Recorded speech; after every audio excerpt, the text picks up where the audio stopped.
Anda kalau bekerja, saya, Anda, kita bekerja, kan dapat gaji ya? Gaji. Ya, itu bahasa Arabnya gaji. Sekarang ada yang menyebut ratib. Ratib. Pokoknya disebut ujrah. Pokoknya yang harus dibayar. Makanya kalau Anda ke Timur Tengah itu naik taksi, ada tulisan atasnya taksi ujrah. Ya, bukan punya si ujrah. Nanti kalau ke Mekah naik taksinya punya si ujrah, si ujrah punya banyak taksi. Ya, bukan. Itu taksi bayar. Bukan gratis, bukan free. Jadi begitu Anda keluar menggunakan jasanya, bayar, berikan pokok dari jasa yang telah dia kerjakan. Perhatikan baik-baik. Teman-teman sekalian, ketika Anda bekerja dalam urusan dunia, Anda mendapatkan ujrah. Nih bayar 10 dinar, 10.000 rupiah, sekian, sekian, sekian. Ketika Anda kerjakan untuk misi akhirat supaya bekal untuk pulang, bukankah 10 juta ditabung, tabung, bikin rumah kan? Beli pakaian yang elok, beli kendaraan. Sama persis Anda sholat itu diberikan juga bayarannya, diberikan juga pokok pemberiannya. Anda puasa diberikan pokoknya, baca Al-Quran dikasih bayarannya, namanya pahala. Dalam bahasa Al-Quran disebut ajrun namanya. Dunia ujrah, akhirat ajrun. Lahum ajrun ghairu mamnun. Ajrun. Berapa ukurannya? Minimal 10. Turun Quran surah ke-6 ayat 160. Ya, kita keluarkan supaya terukur. Ya. Setiap pekerjaan dunia menjadi nilai akhirat punya poin.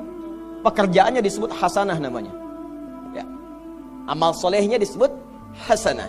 Siapa yang mengerjakan di dunia pekerjaan punya nilai akhirat, amal soleh namanya hasanah. Setiap hasanah punya poin 10. Man jaa bil hasanati falahu asyru amthaliha. Siapa yang mengerjakan perbuatan di dunia dan punya nilai akhirat, bekerja dikerjakan karena Allah mencari yang halal. Tuliskan poinnya. Salat, tuliskan poinnya. Setiap pekerjaan 10. Hitungannya 1 keduanya 500 tahun, 2 ketiganya 500 tahun, 3 keempatnya 500 tahun. Jadi jangan menghitung 1, 2, 3 terlalu sedikit. Ya. Di hadis Muslim saya sering katakan ke masjid saja dapat 25 poin baru nyampe. Jarak 1 ke 2 500 tahun. Jadi kalau ada yang tidak sholat dalam sehari, 1 kali sholat kehilangan 10 pahala kali 500 tahun. Dia kehilangan pahala 5.000 tahun. Ya, dosanya berapa? Nah, makanya sering kita bermohon begini, ya Allah, jadikan semua perbuatan duniaku punya nilai akhirat supaya ditampakkan di akhirat. Di hasanah dunia ini akan ditampakkan saat dihisab di akhirat. Makanya sering kita katakan, ya Al-Baqarah ayat 201, wa minhum may yaqulu rabbana atina fid dunya. Ya Allah, jadikan semua kegiatan duniaku hasanah. Namaku sudah hasanah ya Allah. Perbuatanku belum tentu. Ya sudah suami namanya Hasan, ya istri Hasanah, anaknya Husna, ya kan? Yang laki-laki Husain, tuh. Semua kumpul, tapi kalau pekerjaannya tidak demikian menjadi amal soleh, nggak terkumpul ini. Ya, dan akhirat tuh nampakkan lagi hasanahnya. Maka diteruskan ayatnya, wa fil akhirati hasanah. Makanya saat di akhirat itu ditampakkan, faman ya'mal mithqala dzarratin khairan yarah. Ya, makanya kalau mau mithqal, yang khairan yarah. Jangan yang syarran yarah. Ya, pada yang baik-baik, miskol tahajud, miskol untuk baca Quran, ya, miskol untuk bisa tilawah, miskol untuk mengingatkan puasa sunnah, itu khairan yarah. Ya, miskol pada yang tidak bagus, tinggalkan, itu syarran yarah. Ini balik sini. Maka dapat kita nilai ini, kembali kepada Allah, kumpulkan semua ini. Tinggal nanti, tergantung Anda mau punya rumah di yang mana daerahnya. Komplek yang elit. Di Indonesia, di sini Jakarta ada Pondok Indah. Ada beberapa tempat-tempat yang lainnya, elit kalangannya, Menteng, dan seterusnya. Maka di surga pun ada komplek yang elit-elit. Ada Firdaus, ada surga Aden, ada macam-macam. Tinggal Anda cari bekal yang serius, turunkan kemudian ke bumi. Cuman sayang, dari sekian waktu yang Allah berikan disebut dengan ajal, menjadi batasan kita untuk beramal. Setiap kita dibatasi oleh waktu. Seperti Anda pun bekerja dunia, bukankah ada waktunya? Waktu produktif untuk bekerja, setelah itu ada masa pensiunnya.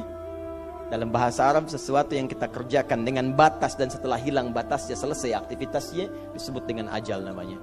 Maka Allah membuat ketentuan, kita pun tidak abadi di bumi. Setiap kita punya batas waktu, kalau selesai dinas kita dan pulang kita untuk mempertanggungjawabkan semua yang kita kerjakan di sini. Maka turun Quran surah ke-7 ayat 30 berapa? 4 untuk menggambarkan ini.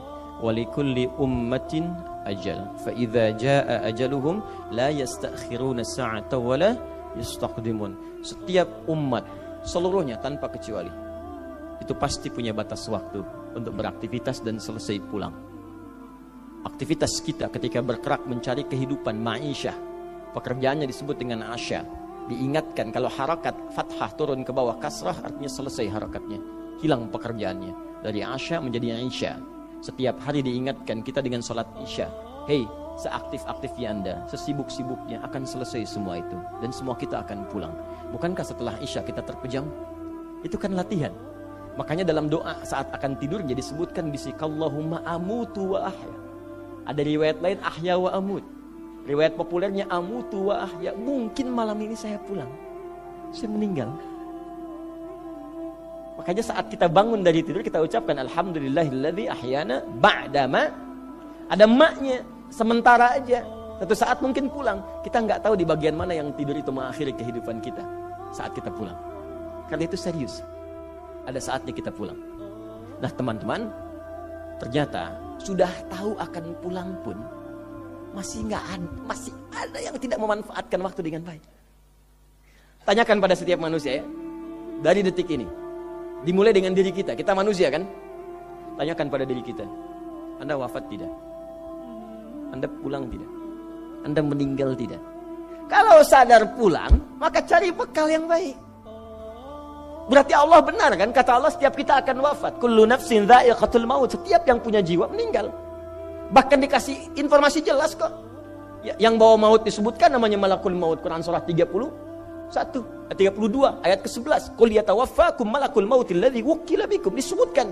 Bayangkan ya, kurang jelas apa lagi? Disebutkan punya waktu namanya ajal, akan wafat disebutkan. Yang bawa wafat kematiannya disebutkan malaikatnya. Cara wafatnya disebutkan. Quran surah 89 ayat 27 sampai 30. Ya ayyatuhan nafsul mutmainnah, itu yang tenang, yang dahsyat dipukulin malaikat juga ada. Ya, Quran surah 8 ayat 50 itu ada sambil dipukulin malaikat. Ya. Maaf teman-teman sekalian, ini sudah jelas semuanya. Jadi aneh manusia itu. Sudah tahu akan meninggal, tahu ada kenikmatan, ada siksaan, tahu ada surga, ada neraka, tahu ada kenikmatan kubur, ada siksa kubur. Kenapa masih main-main juga? Kenapa nggak dimanfaatkan? Dan dia tahu ada yang menyolatkan, ada yang disolatkan. Apa nggak sempat terfikir ketika Anda wafat siapa yang menyolatkan? Bukankah yang paling indah yang menyolatkan orang yang selama ini kita rawat? Anak yang pernah dikandung, diberikan ASI, dirawat-rawat. Anda menyiapkan apa gitu?